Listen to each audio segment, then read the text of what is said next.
Bonsoir à tous. Nous sommes sur un plateau édition spéciale avec le préfet de Guadeloupe, Alexandre Rochat. Monsieur le préfet, bonsoir et merci d'être avec nous. Bonsoir, merci de m'accueillir sur votre plateau. Alors nous avons débuté une semaine, on va dire, assez difficile, on va dire compliquée, où on a assisté à des scènes qui ont laissé pantois plus d'un. La situation en Guadeloupe se dégrade. Est-ce qu'on peut dire cela? Alors ça dépend de quel plan vous parlez. La situation sociale, la situation sociale est tendue. Je pense que tout le monde en a bien conscience. Étendue, ou est-ce que vous avez l'impression que là maintenant, il y a eu un cap de franchi, un cap irréversible? Je ne peux pas vous dire. Je ne sais pas s'il y a un cap qui a été franchi. Je sais qu'il y a un certain nombre de personnes qui revendiquent des choses, dont d'ailleurs on ne sait plus très bien s'ils revendiquent uniquement l'obligation vaccinale ou d'autres mots d'ordre. On voit bien qu'il y a une récupération. Il y a une plateforme de revendication. Il y a vraisemblablement une récupération qui est plus politique que sociale. Mais dans certains secteurs, je vois pas tous les secteurs qui sont concernés par cette mobilisation, même si effectivement on les voit. Et puis on a le droit de manifester, on a le droit d'exprimer le fait qu'on n'est pas d'accord avec une mesure qui a été prise. En revanche, il y a des choses qui ne sont pas tolérables, comme bloquer la circulation, bloquer les axes, utiliser des uniformes ou des véhicules de service. Tout ça n'est évidemment pas tolérable. D'ailleurs, ça n'est pas légal. Et donc il y aura vraisemblablement des poursuites qui seront occasionnées. Alors, au-delà de tout cela, et on va essayer de comprendre, monsieur le préfet, deux corps qui sont censés travailler ensemble, les gendarmes, et je vais même dire trois, les gendarmes, les policiers et les pompiers, aujourd'hui s'affrontent. Comment comprendre cette situation? Alors, on ne peut pas dire qu'ils s'affrontent. On peut dire qu'il y a quelques personnes. Je pense que vous faites référence à ce qui s'est passé à Morne-à-l'Eau lundi. Oui. Il y a quelques personnes qui ont décidé de se mettre en opposition, de faire un barrage sur la route. Ce n'est pas l'ensemble des sapeurs-pompiers, ce n'est pas l'ensemble des gens qui sont soumis à l'obligation vaccinale qui ont décidé de ne pas le faire. Il y a quelques personnes qui ne sont pas, visiblement, qui ne sont pas d'accord avec cette obligation vaccinale et qui l'expriment d'une façon qui n'est pas tolérable. Et d'ailleurs, parce que ça n'est pas tolérable, j'ai fait intervenir la gendarmerie nationale pour qu'elle puisse libérer les axes, parce qu'il y a beaucoup de gens qui avaient envie de prendre ce rond-point et de pouvoir circuler librement. Donc vous avez demandé de libérer les axes. Bien sûr, c'est la libre circulation, c'est indispensable qu'elle puisse être préservée pour tous ceux qui en ont besoin. Alors lorsque vous entendez, monsieur le préfet, que certains disent qu'il y a eu de la violence de la part de la gendarmerie, est-ce qu'on peut parler effectivement de violence ou de légitime défense? Comment aborder cette question, puisqu'il y a des images qui ont circulé et qui ont choqué plus d'un? Alors, ni violence, ni légitime défense. Concrètement, les gendarmes sont intervenus. Ils ont été pris à partie par quelqu'un qui utilisait une lance à incendie. Je vous invite à regarder la pression qui sort à une lance à incendie. C'est pas complètement anodin, ça peut blesser. D'ailleurs, 2 gendarmes ont été blessés, je le signale, et ils sont intervenus pour empêcher l'usage de cette lance à incendie qui pouvait blesser d'autres gendarmes, voire d'autres personnes qui étaient autour.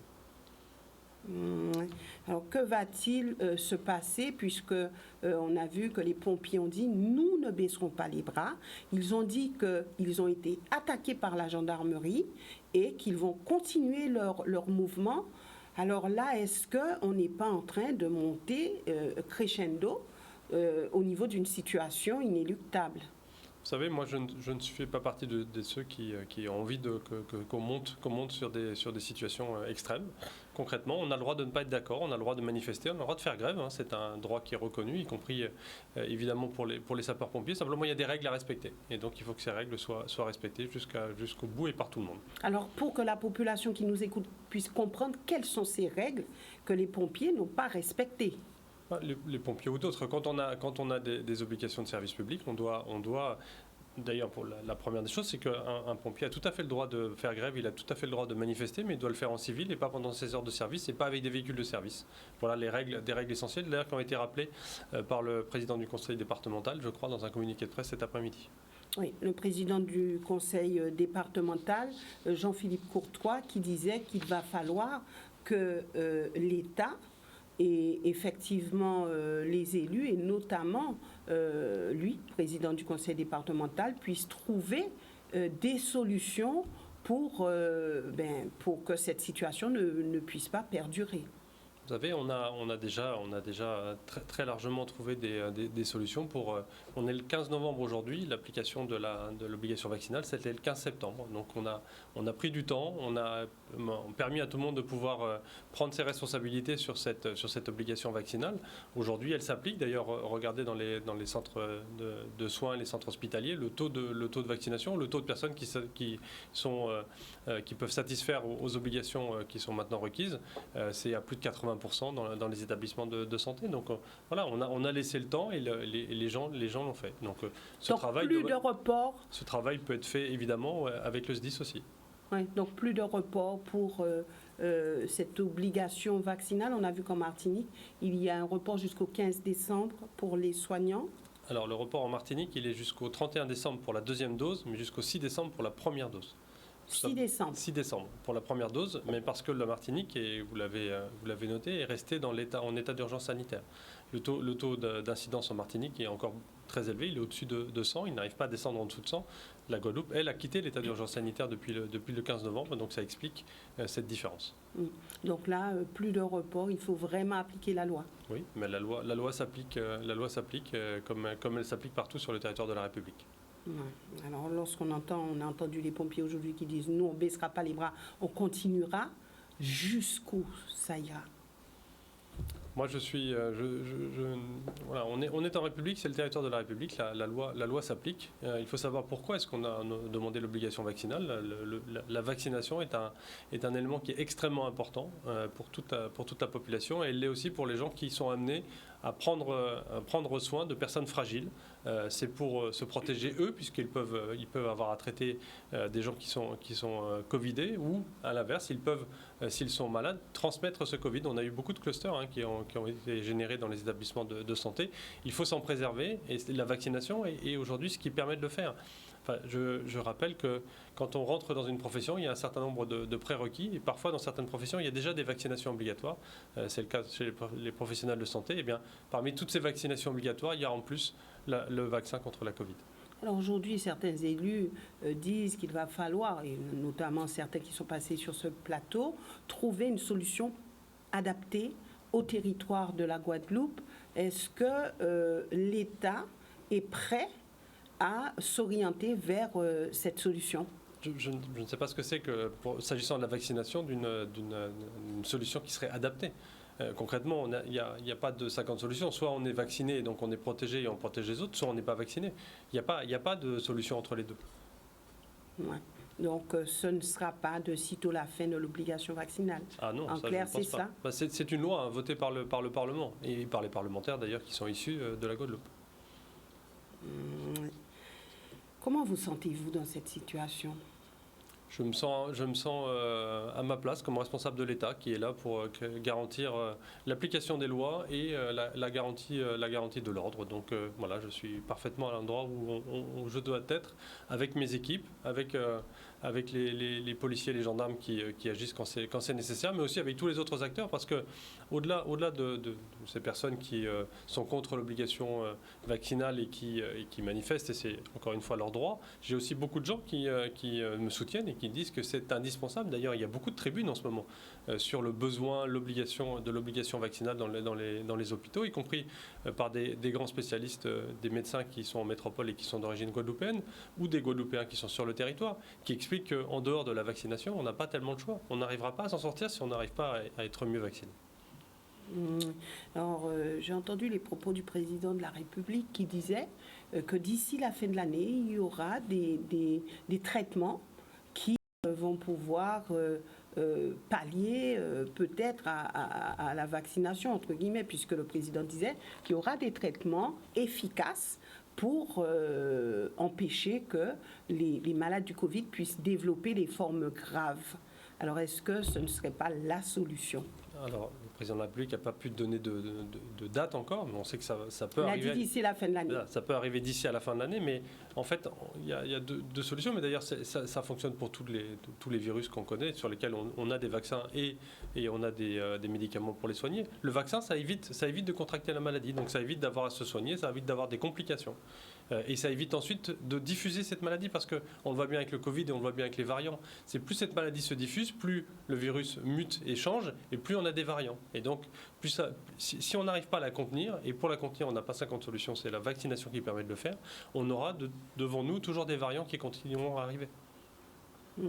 Alors maintenant, comment convaincre sur les variants, puisque les anti-vax disent que c'est la vaccination justement qui fait en sorte qu'il y ait des variants, les pro-vax disent l'inverse.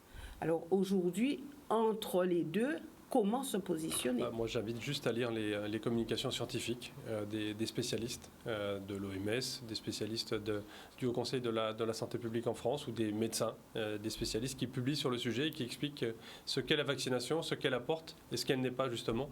Et malgré toutes les mauvaises nouvelles et les fake news qui circulent sur les réseaux, qui disent des choses qui sont énormes, mais qui sont lues comme si c'était des vérités scientifiques. Ouais. Alors, quand vous voyez Guadeloupe, Martinique, même Guyane, même combat, comment l'État va gérer cela? C'est-à-dire? Guadeloupe, Martinique, même combat. Oui. Nous ne voulons pas être vaccinés. Ceux qui sont dans la rue disent, nous ne voulons pas être vaccinés, nous ne serons pas vaccinés. Alors là, c'est un bras de fer au niveau de ces trois territoires qui débutent. Ou qui a débuté depuis tantôt. Ces trois territoires dans lesquels, je le rappelle, on a eu une 4e vague qui a été extrêmement mortelle, puisqu'elle a touché une population qui n'était pas protégée et qui n'était pas vaccinée, à la différence d'autres territoires. Je l'ai déjà dit, mais je peux le redire. Regardez ce qui s'est passé en métropole à l'été. Au début de l'été, on a eu une augmentation du nombre de cas. Et ensuite, ça a diminué sans qu'on ait besoin de confiner, de mettre en place des couvre-feux, de fermer les magasins, de fermer les restaurants, de fermer toutes les activités qui existaient. Ici, en Guadeloupe, on a été obligé de le faire parce qu'on n'avait pas d'autres solutions. Si demain, on a à nouveau le virus qui, je le rappelle, il est présent ici. On a un taux d'incidence qui continue à augmenter, qui a augmenté légèrement. Demain, on donnera des chiffres. Il a augmenté très légèrement par rapport à la semaine précédente. Ça veut dire que le virus est toujours là. Il circule toujours en Guadeloupe. C'est pour ça qu'il faut continuer à faire attention, à porter le masque, à garder les gestes barrières essentiels, parce que ce virus est toujours là. Et si jamais il commençait à augmenter très fortement, on sait très bien qu'il va venir affronter une population qui n'est pas collectivement protégée, et donc on aura une 5e vague. Et quoi qu'on puisse en dire, si on n'est pas protégé collectivement par la vaccination, eh bien on n'est pas capable d'affronter cette maladie autrement qu'en se séparant physiquement les uns des autres, c'est-à-dire en confinant et en s'empêchant de se voir les uns les autres pendant le temps que la vague diminue. C'est ce qui s'est passé pour la 4e vague. Alors ça a fonctionné, hein. On a réussi à passer d'un taux d'incidence qui était à presque 2000, un taux d'incidence qui est aujourd'hui à 50, grâce à ces mesures de confinement. Mais je ne suis pas sûr que toute la population ait envie de continuer à se confiner, et envie de continuer à avoir des couvre-feux, et envie de continuer à avoir l'ensemble de ces activités qui sont fermées ou suspendues pendant 2 ou 3 mois. Pour pallier à tout cela, on parle déjà de 3e dose. Oui, mais ce n'est pas une 3e dose, c'est un rappel de vaccin. Enfin, on est tous vaccinés, on a eu d'autres vaccins. Donc il y a une première dose, et ensuite ce sont des rappels. Eh bien, il y a besoin de faire des rappels, et là pour la Covid, on a besoin d'un 3e rappel maintenant. Oui. Un 3e rappel maintenant, on verra, vous avez dit que le gouvernement garde sa position sur l'obligation vaccinale. Pour les personnels de santé. Pour les personnels de santé, oui. Et puis aussi pour les structures accueillant des personnes en situation de handicap, par exemple, ou autres. Donc là, pas de dérogation. Non, sur les professionnels de santé, les professionnels médico-sociaux, tous ceux qui prennent soin d'autres personnes, pour lequel il y a une obligation vaccinale. Je le dis parce que j'ai entendu dans des reportages mentionner que les professeurs de l'éducation nationale pouvaient être concernés par l'obligation vaccinale. Ça, évidemment, ça n'est pas vrai. Ça n'est pas un projet, ça n'est pas prévu. Et donc, il ne faut pas faire en plus imaginer que cette obligation vaccinale pourrait s'appliquer à d'autres personnes que celles qui sont aujourd'hui concernées par la loi. Alors, est-ce que les personnes, alors ça aussi ça a circulé, les personnes en situation de handicap qui fréquentent les structures médico-sociales sont tenues de se faire vacciner? Elles font des tests régulièrement et on regardera si elles ne sont pas tenues de se faire vacciner. C'est comme les patients en fait à l'hôpital, donc il y a un protocole particulier qui s'applique à elles. Donc on dit bien les personnes en situation de handicap. Oui. Mais le personnel qui s'en occupe, oui. Oui. D'accord. Maintenant, Monsieur le Préfet, on va dire que vous continuez au niveau des actions à mettre en place sur le territoire et nous sommes à la semaine sismique. Alors, quel est l'objectif de cette semaine?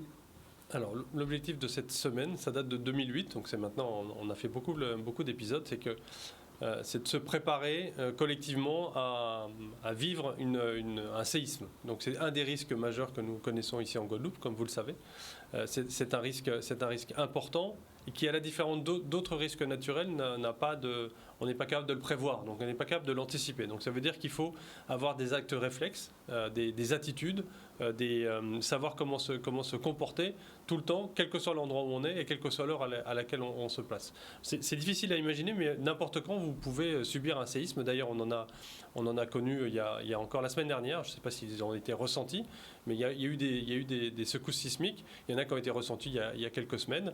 Et puis on a eu des épisodes beaucoup plus graves en 2004 par exemple au Saintes, ou des épisodes encore plus anciens, mais il y en a dans la région, comme vous le savez. Haïti, c'était il y a quelques semaines où on a eu un épisode de séisme. Donc, à la différence du risque cyclonique, maintenant qu'on connaît bien les actes réflexes et on sait se préparer, il faut bien sûr le répéter. Sur le risque sismique, c'est plus compliqué parce qu'il survient de façon évidemment beaucoup plus spontanée, beaucoup plus non maîtrisée. Et il faut en revanche qu'on connaisse ce risque et qu'on sache comment se comporter quand on a des secousses qui arrivent.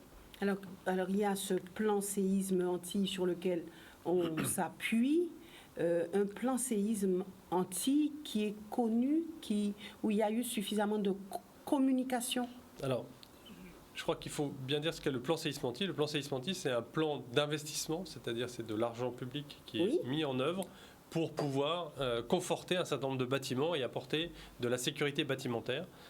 Et donc c'est un plan qui date depuis 2007 et qui va se continuer. Là, on est dans la phase 2021-2027 de ce plan séisme Antilles, donc la troisième étape.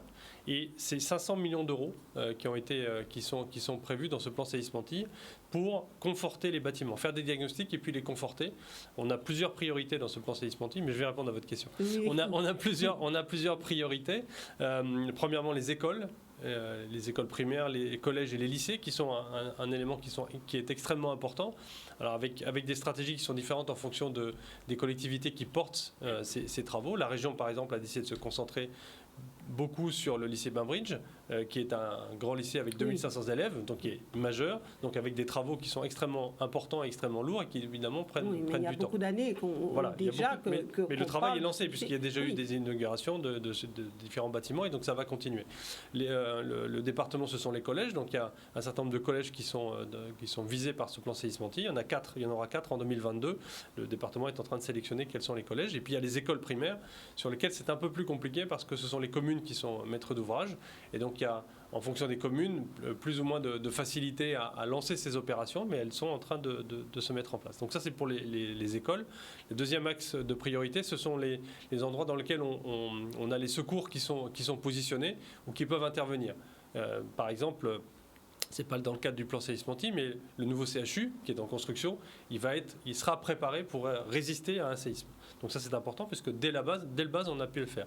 On travaille aussi sur les centres de secours des pompiers, qui eux aussi sont confortés, ou ceux qui vont être remis à niveau. Et puis, il y a toutes les organisations de centres de secours, de centres opérationnels, comme celui de la préfecture de Basse-Terre, qui va être refait avec des normes sismiques. Et puis, on est en train de travailler maintenant sur les logements, parce qu'il faut aussi qu'on investisse sur les logements. Et pour répondre à votre question, le plan séisme Antilles, il est connu parce qu'on l'annonce régulièrement et on va faire des inaugurations. Mais il faut qu'on arrive à aller au-delà de simplement annoncer ce plan, mais d'expliquer quel est l'objectif. L'objectif, il est qu'en 2027, on ait la majorité des élèves qui soient dans des établissements qui soient protégés. Alors, comment utiliser aussi les fonds ? Et j'aimerais poursuivre sur ma lancée, puisque les bâtiments, quand ils ne sont pas aux normes sismiques, ils ne peuvent pas être assurés. Donc, ce qui veut dire qu'il y a quand même beaucoup de bâtiments ici qui ne sont pas assurés. Est-ce qu'on peut dire cela ? Est-ce qu'on peut avancer la vérité ? Il y a beaucoup de bâtiments. Alors, premièrement, tous les bâtiments n'ont pas eu un diagnostic sismique. Et ça aussi, c'est un travail qu'on fait dans la semaine sismique. Il y a la semaine dont on peut parler, là, qui est depuis lundi jusqu'à vendredi, avec du travail de prévention, de pédagogie. Et puis la semaine prochaine, il y a un travail qui va être fait de communication et d'information vers les professionnels. pour ceux qui vont être amenés à faire des travaux et à mettre en œuvre des normes parasismiques, puisque ces normes évoluent en plus et il faut les connaître. Et puis il y a tout un travail sur le diagnostic, et ça rejoint votre question. Il faut que les diagnostics sismiques soient faits dans les bâtiments pour qu'on sache s'ils sont capables de résister à un séisme, et si ensuite on est capable de faire des travaux de confortement, ou s'il faut abandonner ce bâtiment et en construire un autre.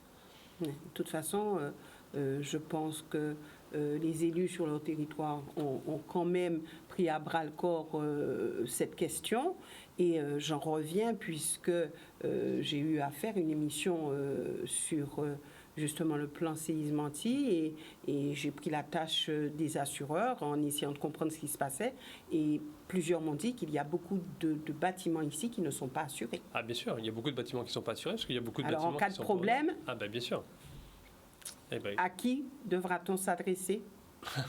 Ben, pourquoi est-ce qu'un bâtiment n'est pas assuré? Parce qu'il n'est pas aux normes sismiques. Et donc après, il faut voir pourquoi ce bâtiment n'est pas aux normes sismiques. Tout d'abord parce qu'il y en a beaucoup qui ont été construits avant qu'on érige les normes sismiques. Donc il y a tout un travail qui peut être fait de confortement. Et puis il y a aussi beaucoup de logements qui sont fabriqués par les propriétaires eux-mêmes et qui ne connaissent pas forcément les normes sismiques. Et donc il y a tout ce travail qui doit être fait de formation, d'information, pour que les gens sachent quels sont les réflexes qu'ils doivent avoir quand ils construisent leur maison, pour que justement ils puissent être mis aux normes sismiques, ou en tout cas respecter un certain nombre de normes minimales.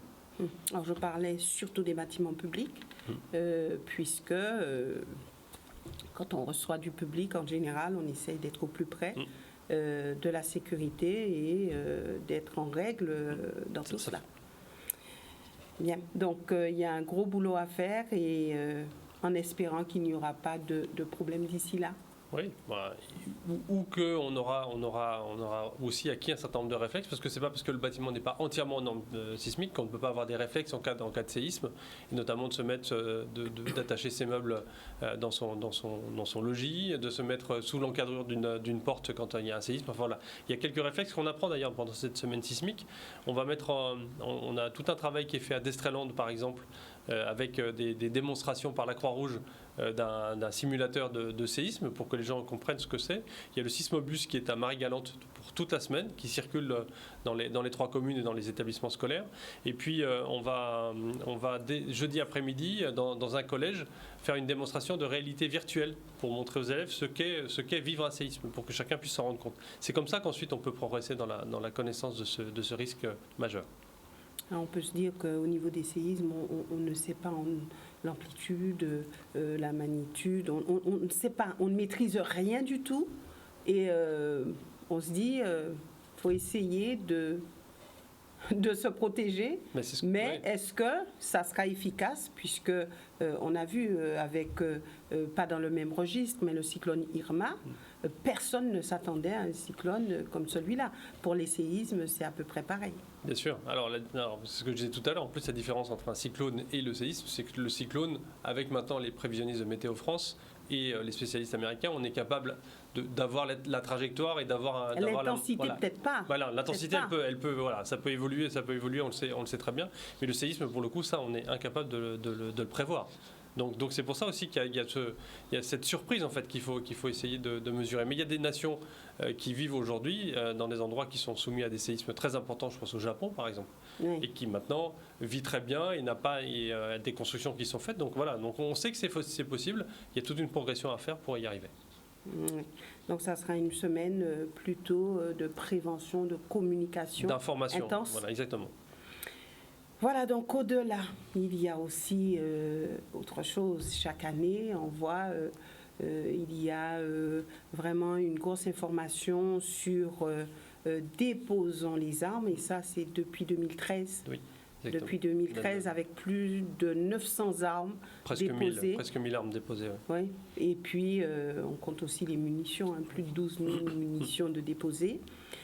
Permettez que je fasse un petit retour sur ce qui se passe actuellement lorsqu'on voit, lorsque les moins jeunes voient certains, je vais dire, qui se bagarrent, ou certains qui disent oui, moi je dois me protéger parce que maintenant je peux compter sur personne pour me protéger. Lorsqu'on entend ce qui se dit sur les réseaux sociaux actuellement, est-ce que dire déposer les armes ça peut être porteur, en tout cas en 2021? Ça l'est, puisqu'il y a des gens qui viennent déposer les armes. On en a déjà eu depuis qu'on a lancé la campagne depuis vendredi. En fait, il y a des gens qui sont quand même venus depuis vendredi. Il y a des gens qui sont venus apporter les armes parce que c'est pas anodin d'avoir une arme chez soi. C'est pas anodin parce que quand on est pris d'un excès de colère ou pris par une grosse émotion, on peut avoir envie d'utiliser cette arme et les conséquences sont terribles, comme vous le savez. Quand on a une arme chez soi et qu'on a des enfants, les enfants peuvent l'utiliser. Quand quelqu'un cambriole chez vous et qui trouve une arme, il peut l'utiliser aussi. Voilà. Donc c'est jamais anodin d'avoir une arme. Est-ce que lorsqu'on a une arme chez soi, ce n'est pas parce qu'on ne se sent pas en sécurité? Non, enfin les armes qui sont en général trouvées chez les gens ne sont pas des gens qui décident de se protéger avec des armes. Ce sont des gens qui décident de les utiliser ou qui ont l'idée de les utiliser après et qui les ont de toute façon acquis illégalement. Donc quand on veut avoir une arme pour se protéger chez soi, ça peut être un moment d'explication. Il y a toute une réglementation qui existe pour laquelle on peut avoir une arme chez soi mais en la détenant de façon légale. Là, les armes qu'on demande de faire déposer, ce sont des armes qui n'existent pas légalement. Ce sont des armes qui ont été introduites sur le territoire de façon illégale, qui sont donc utilisées de façon illégale et pour lesquelles les munitions sont aussi illégales. Donc, vous voyez, c'est pas la même chose. C'est-à-dire qu'on ne peut pas dire qu'on va acheter une arme sous le manteau et que c'est pour se protéger soi-même. Si on veut se protéger, on va mettre en place d'autres systèmes. Alors, comment est-ce qu'on peut se dire qu'il y a des armes qui circulent? Et je me rappelle, on en avait discuté sur ce plateau même avec votre prédécesseur et qui disait que les armes entraient en Guadeloupe illégalement.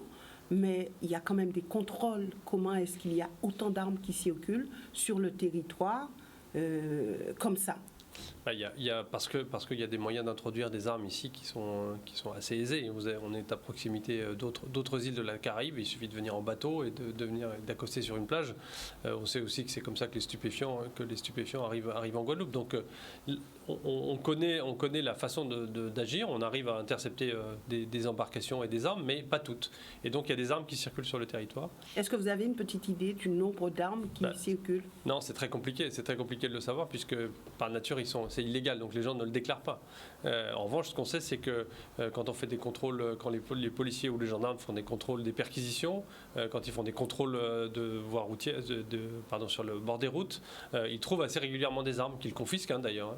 Et puis les gens d'ailleurs sont ensuite interpellés et ils ont à répondre du fait de détenir une arme de façon illégale. Donc on sait que les armes circulent. Moi, je suis incapable de vous dire le nombre d'armes, évidemment, mais on sait que les armes circulent et il y en a trop qui circulent en Guadeloupe.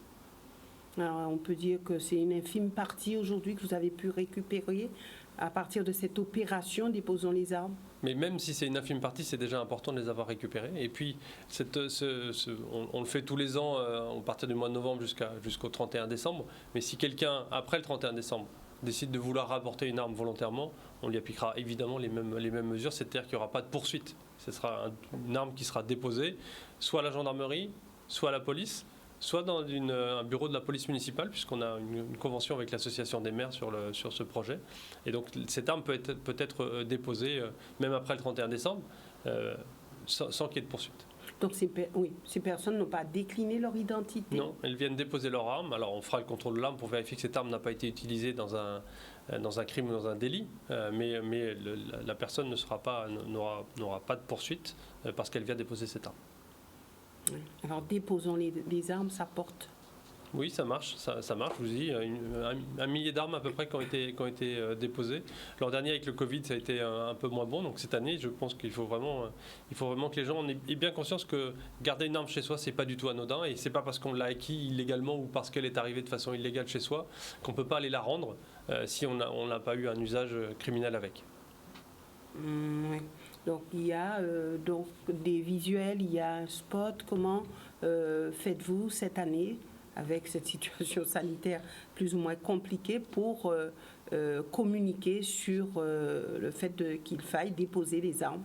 Alors comme tous les ans, on a signé une convention avec les principaux médias de Guadeloupe, donc Canal 10 d'ailleurs, c'était la semaine dernière.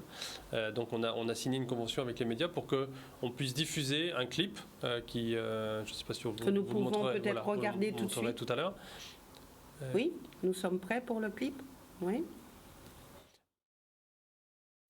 Posséder une arme à feu sans autorisation constitue un risque non négligeable. Elle peut être volée et utilisée pour des actes délictueux. C'est aussi courir le risque d'être tenté de s'en servir. Détenir une arme sans autorisation n'est pas banal. Depuis le début de l'année en Guadeloupe, trop de femmes ou d'hommes ont été tués ou blessés par des armes à feu détenues illégalement. Détenir une arme sans autorisation est illégal. La campagne Déposons les armes invite la population, et notamment les jeunes adultes, à venir déposer volontairement les armes détenues sans autorisation en gendarmerie, dans les commissariats ou auprès de la police municipale de sa commune, sans crainte de s'exposer à des poursuites. Déposer une arme, c'est sauver une vie. Donc, déposer une arme, c'est sauver une vie. C'est sauver sa vie. Plusieurs vies même. C'est sauver plusieurs vies, vraisemblablement. Puisque les armes, comme vous le savez, une arme, on ne sait pas combien de fois elle peut servir. Parce qu'en général, elle passe de main en main. Et donc, c'est ça aussi le problème d'avoir des armes de façon illégale, qui ne sont pas déclarées. C'est qu'on ne sait pas qui les détient. Et on peut les passer de personne en personne. Et donc, la même arme peut servir à commettre plusieurs crimes. Maintenant, monsieur le préfet, au-delà de tout cela, il y a quand même une situation sanitaire, on va dire, qui continue à être un petit peu compliquée. À quoi doit-on s'attendre pour cette fin d'année? Est-ce que les Guadeloupéens pourront passer Noël tranquillement? Est-ce qu'on peut se dire que pour l'instant, il n'y a pas de souci à se faire? Alors vous savez, je l'ai dit à l'occasion des points presse que je fais le mercredi, j'espère que cette année, on ne va pas être obligé, et je suis content parce que la première étape a été franchie, de s'empêcher d'aller sur les tombes à la Toussaint. Donc ça, on a pu le faire cette année. L'an dernier, je rappelle, on avait limité l'accès aux tombes, qu'on puisse fêter Noël et fêter les chantés Noël ensemble. J'espère que ça, on va pouvoir le faire. Ça, on pourra le faire si la tendance Covid que nous avons en ce moment se maintient. C'est-à-dire que si on n'a pas une augmentation du nombre de cas Covid, et donc ça veut donc dire si on continue à avoir les activités qu'on a, qui sont maintenant, on a retrouvé quand même depuis la fin de l'état d'urgence sanitaire, des activités qui sont, je ne vais pas dire normales, parce que ça reste encore limité, parce qu'on ne peut pas aller partout, parce qu'on porte encore le masque, parce qu'on vous demande de faire attention à la distanciation, mais en revanche, on peut retrouver la plupart des activités qu'on exerçait avant. Et donc, il faut qu'on continue à garder ces réflexes-là pour que le mois de novembre se passe et que le mois de décembre se passe ensuite. C'est ce à quoi on peut s'attendre, mais pour ça veut dire qu'il faut qu'on continue à faire attention, parce que, comme je l'ai dit tout à l'heure, le virus, il est toujours présent en Guadeloupe, il circule en Guadeloupe. On a des gens qui rentrent on ne le dit plus beaucoup parce qu'on n'en a plus beaucoup, mais on a toujours des gens qui rentrent en réanimation toutes les semaines. Donc ça veut dire des gens qui sont... Combien ? Là, en ce moment, on avait 7 personnes en lit de réanimation. Alors après, ce sont des gens qui peuvent rester longtemps parce qu'ils font des formes graves de la Covid. Mais on a des personnes qui sont rentrées, on le dira demain dans le BS, je crois qu'il y en a 2 personnes qui sont rentrées en réanimation dans la semaine qui vient de s'écouler. On a toujours des gens qui vont aux urgences avec la Covid. On a toujours des gens qui rentrent en lit de médecine avec la Covid. Donc, toujours le variant Delta. Toujours le variant Delta, c'est celui qui est majoritaire chez nous, donc qui se transmet plus facilement. Donc voilà, donc il faut continuer à respecter tout ça. Il faut aussi appliquer les règles du pass sanitaire. C'est important parce que ça nous préserve aussi de la suite. Et puis, je le redis encore, la vaccination, c'est le seul outil qui existe aujourd'hui pour qu'on se préserve de la Covid. Il n'y a que 2 solutions pour ne pas être contaminé, ne pas développer une vague importante. Et soit on se coupe les uns des autres physiquement, on évite d'avoir des contacts les uns avec les autres, donc on ne peut pas se transmettre la Covid, soit on se protège collectivement, et ça veut dire qu'on se fait vacciner. Aujourd'hui, c'est le seul moyen qui existe pour s'en préserver. Certains élus se sont mobilisés autour de la question de l'arrivée des touristes en Guadeloupe en disant qu'il faudrait qu'il y ait un test PCR obligatoire pour tous ceux qui arrivent sur le territoire. Est-ce que vous les avez entendus? Est-ce que c'est chose qui se mettra en place? Est-ce que c'est déjà chose faite? Comment avez-vous abordé cette demande des élus? Alors, premièrement, c'est une demande qui ne s'adresse pas à moi, mais qui s'adresse au gouvernement, puisque c'est le gouvernement qui a décidé de la mise en place des règles de transport entre l'Hexagone et la Guadeloupe. Mais il l'a entendu. Aujourd'hui, concrètement, le virus circule en Guadeloupe. Donc il faut arrêter d'imaginer et de croire que le virus vient de l'extérieur. Le virus, il est présent en Guadeloupe, il est là. On a tous les jours des contaminés.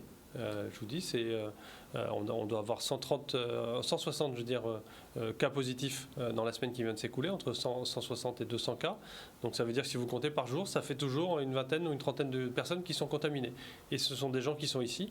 Et quand on regarde leur ancienneté de présence sur le territoire, c'est des gens qui sont sur le territoire depuis plus de 15 jours. Donc en fait, ce sont des gens qui sont ici.